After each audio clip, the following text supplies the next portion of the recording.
Hello, my name is Ashray from First Updates Now, and today we are here at the Maryland Tech Invitational with Team 3658, the BOSONS from Eureka, Missouri.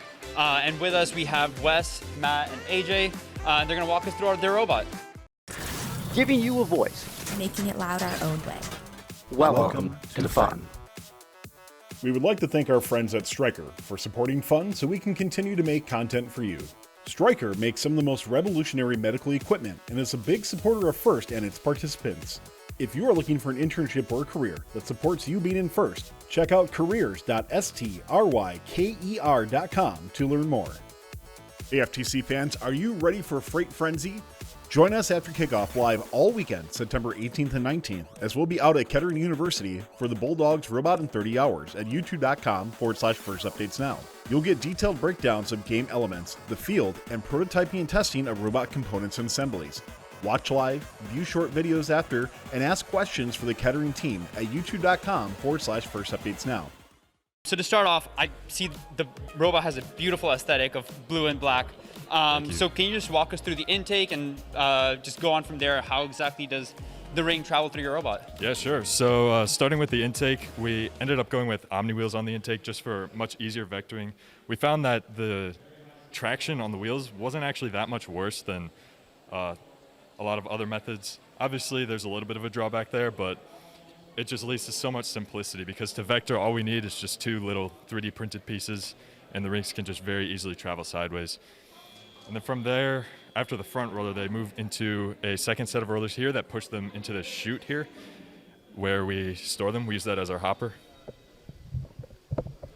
So once we have three rings inside of our chute system, we have a servo that closes in on the three rings to hold them. And then we have two servos back here that both run a linkage that aims the chute that's full of three rings up, and it aims the shooter with the flywheel along with it. So that lets us be very precise when we shoot, when we angle our shooter, as opposed to using a paddle, which can be a bit inconsistent. So once we have that, the servo arm holding the rings opens up.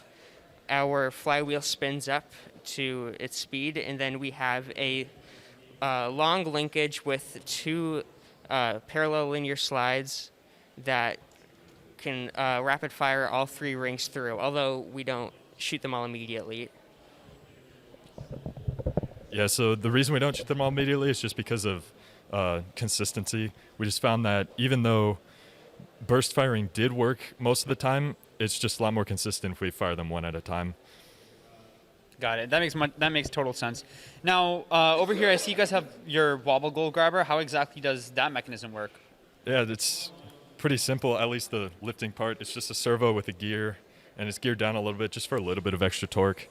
So we can just move it up and down that way. And then the gripper here just uses a linkage system so that it locks out and closes onto the wobble goal. You can't backdrive this because all the force is going directly through the center of the servo from both of the links. So that just spins and allows us to open and close and get a tight grip on the wobble goal. Got it. That looks amazing, guys. And Thank you. Last thing is, I know that a lot of your robot looks 3D printed, or how exactly did you get that black and blue aesthetic, and why did you choose those colors? Well, blue has been our team color ever since we started back in like 2009 or something. And then black obviously just looks nice with pretty much anything. So it's pretty easy to just buy things in black like this polycarbonate. This is UHMW. We paint, a lot of our robot is machined out of aluminum, and we painted a lot of it black using a really nice matte spray paint color we found. And everything blue is 3D printed, so we just use eSun filament.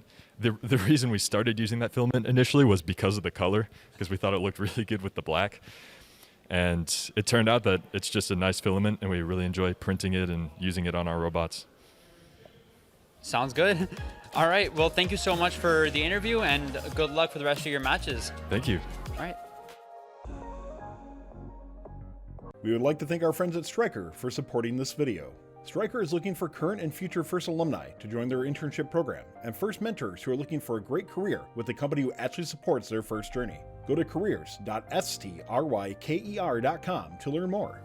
You can also directly support Fun by joining Fun Nation. Click the join button, and just for a few bucks a month, you'll unlock special perks and directly support us so we can keep making great content. Don't forget to like, subscribe, and ring the bell to stay up to date on our new videos. Keep the conversation going and provide your input to our content. Watch our live shows at twitch.tv/firstupdatesnow. Join our Discord at discord.gg/firstupdatesnow, and check out Fun FTC on Facebook, Instagram, and Twitter, and First Updates Now on Facebook, Instagram, TikTok, and Twitter.